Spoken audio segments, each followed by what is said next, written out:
Welcome back to the channel. My name is Thomas Fletcher and I'm the host of both the Military Social Work Network and the LCSW Network.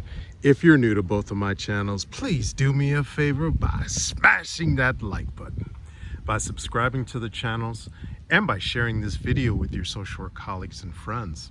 The purpose of both of these channels is to create a community of hope and support where social workers can come for relevant news, information, and inspiration. Well, welcome back to another episode of Ask a Military Social Worker. So in today's episode, we will be continuing our talk about the cons of serving as a reservist or National Guard military social worker. This will be part 2. So in our first part, we covered 8 cons or downsides or negative aspects of serving as a National Guard or reservist military social worker. And if you haven't watched that video, I would highly recommend that you watch that video. We covered the 8 items that we covered were death, activations, pay issues, multiple websites, defense travel system, missing important personal gatherings, civilian job loss, and potential loss in civilian compensation during active duty orders. So in this part 2, we're going to cover some different cons or downsides. And this really isn't a trash talk. This is really, as social workers, as licensed mental health professionals, we do provide informed consent to our clients before we start. And we usually go over the pros and cons of starting in therapy. And that's what this is about. This is about talking to social workers that may be considering joining the service.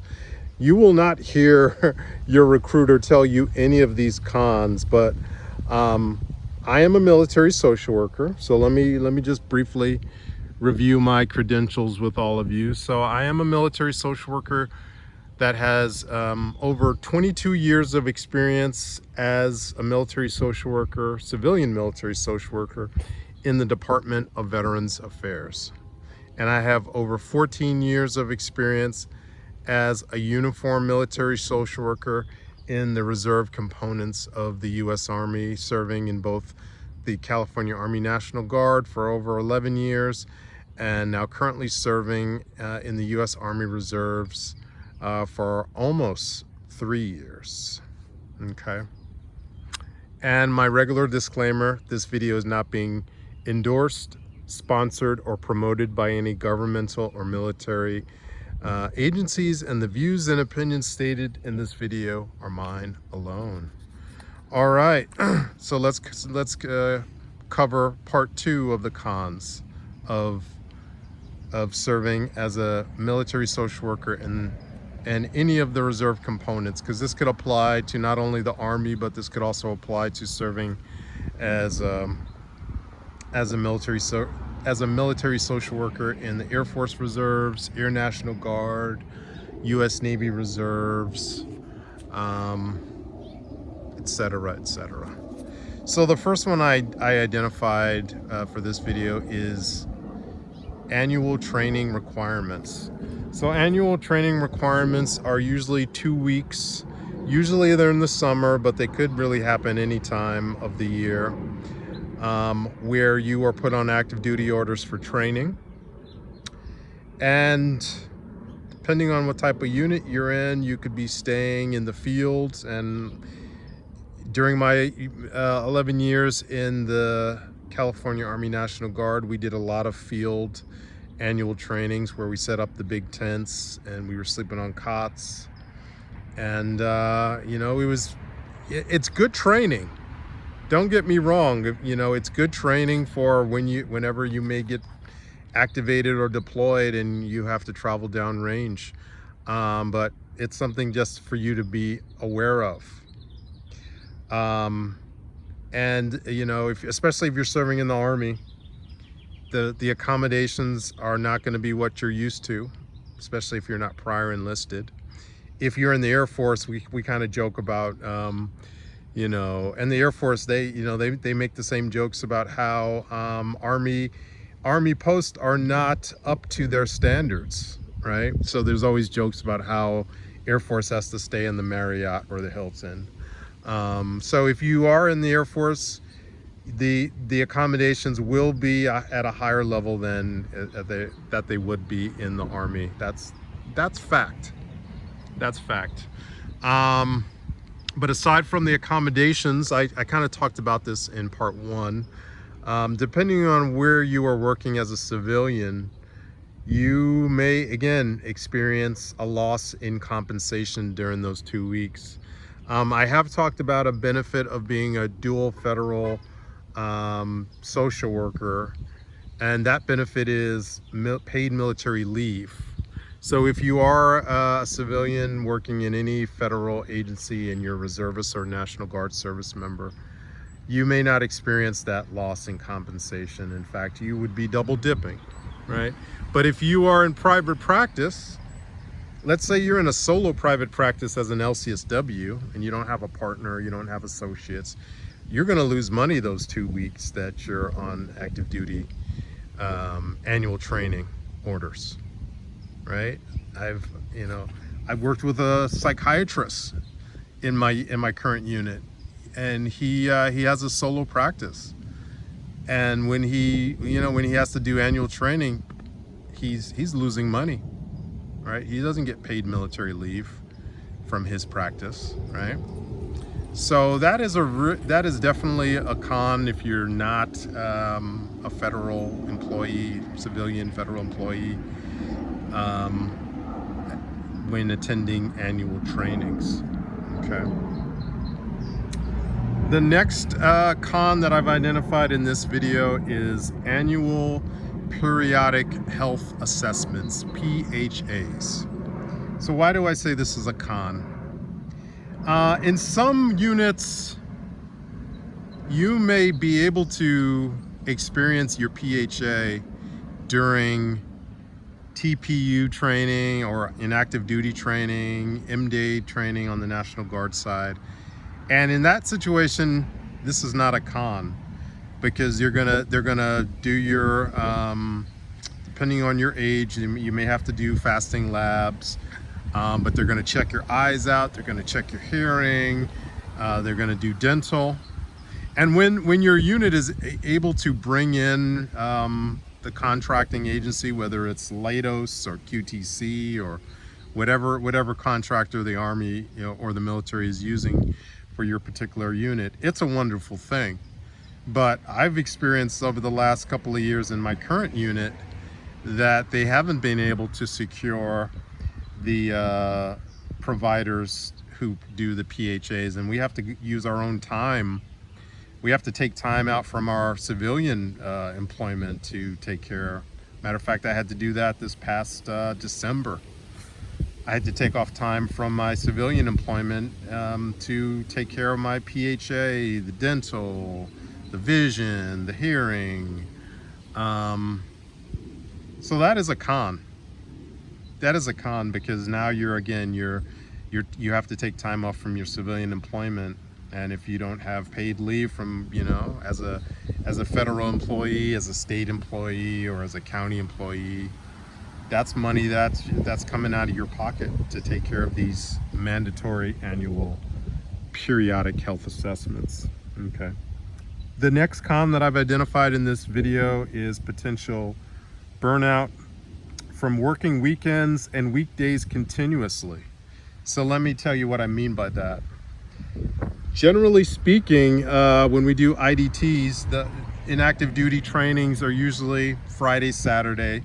Sometimes they're Friday, Saturday, Sunday. In some cases, they may be what we call it a MUTA 8, Thursday, Friday, Saturday, and Sunday. And then, you know, at the end of, you know, the military drill weekend, got to go back to work. So in many cases, I may be working 11, 12 days continuously between my civilian employment at the VA and then my Army Reserve weekends. And over time, it accumulates, and you kind of do get tired and fatigued, and maybe not burned out in the traditional sense of being burnt out from working with your patients, but working with your clients.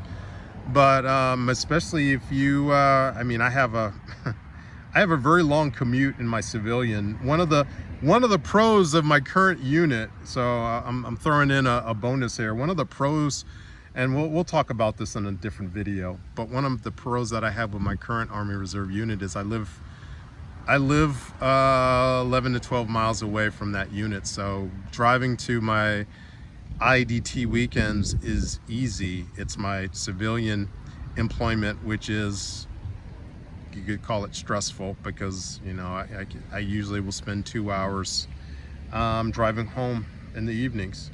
So you add up the weekdays when you're at your civilian work, and then the weekends, and it can be, like I said, it can be 12 days you're working straight.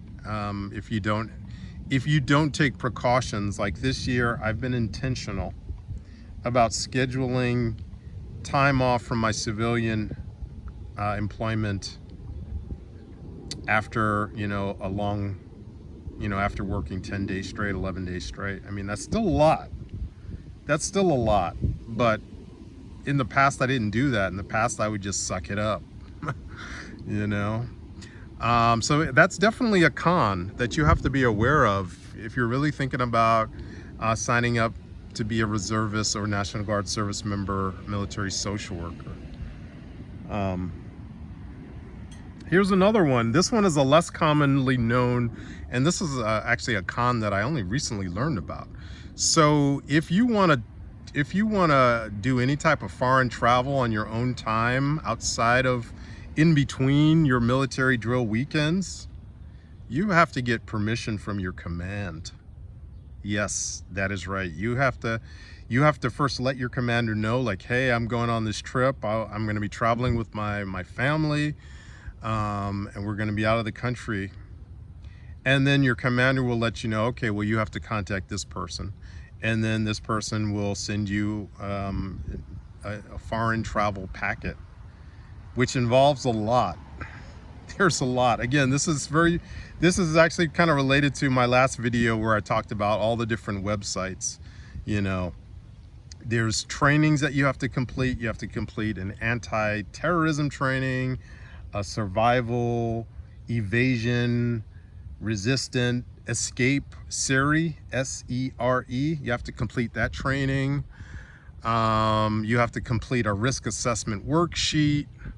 You have to go through the Department of State travel advisory. There's a lot of things, and it's actually discouraging. But you need to know that if you enjoy international travel frequently, then you might want to even reconsider joining the reserves, because you will have to notify your command, and then you will have to complete the paperwork.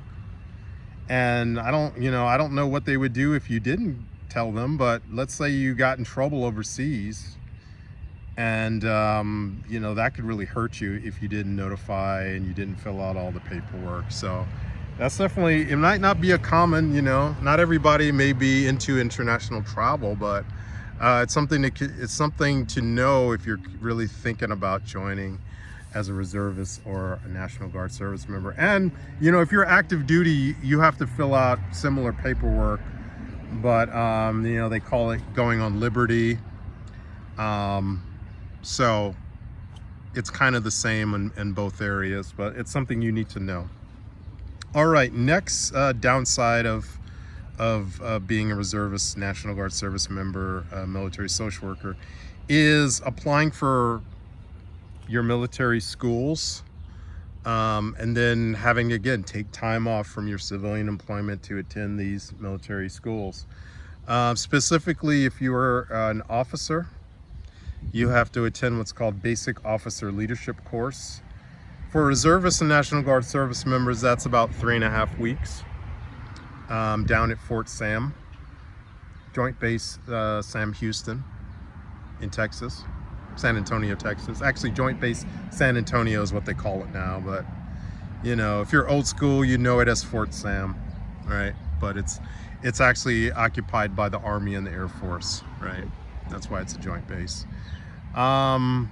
So Basic Officer Leadership Course is your first professional military education coming in as a social worker.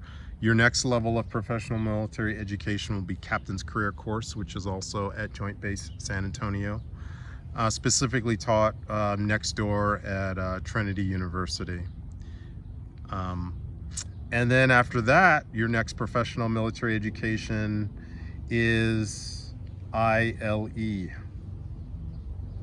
right? So when you become a major, you know, if you plan to promote to the next rank, which would be Lieutenant Colonel, and beyond that, you need to complete the different levels of ILE. And within all of these different trainings, there's different phases. So phase 1, you usually have to complete 80 hours of distance learning. And again, that's more time that you may not get paid for, but they say you can get retirement points for completing phase 1. When I was in the Guard, I never was able to make that happen. But they say you can do that. You know, you can ask your unit to put in for retirement points for completing correspondence courses. But again, that's again time that you're going to have to do on your own for those phase 1 distance learning courses. Phase 2 is usually in person, so again, you're going to have to take time off from your civilian employment, and if you're not receiving any type of paid military leave, as I've been talking about, then again, you're going to experience potentially a loss in compensation for those weeks when you're attending military schools. Another con of military schools is sometimes you're not even able to get into the courses that you need, and you have to put in again and again and again. So that's another part of it. The last con that I want to talk about today is promotions.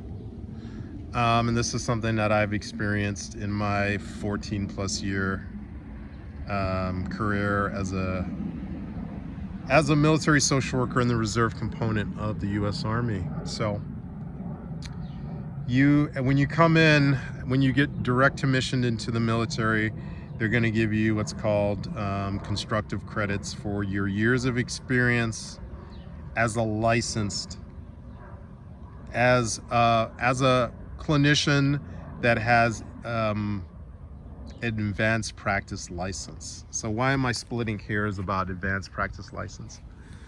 You may have an independent license, and I certainly had one before I got my advanced practice license in California. I had an independent practice license in New York for many years before I got my California license. And the military doesn't give you any constructive credit for your independent license. It has to be the highest advanced practice license for your field. Okay. And so they're gonna give you constructive credit. And if you have less than 5 years, you're going to come in as a first lieutenant. If you have more than 5 years of advanced practice license experience, you're going to come in as a captain. And I had this next experience where you could be in a unit where there's a vacancy promotion available for you to go up to the next rank. But your commander doesn't have to give that to you. It's at the commander's discretion. And I actually experienced that in the National Guard. And honestly, it was a negative experience because I was doing everything that I was supposed to do. I was a good soldier. I was a good social worker.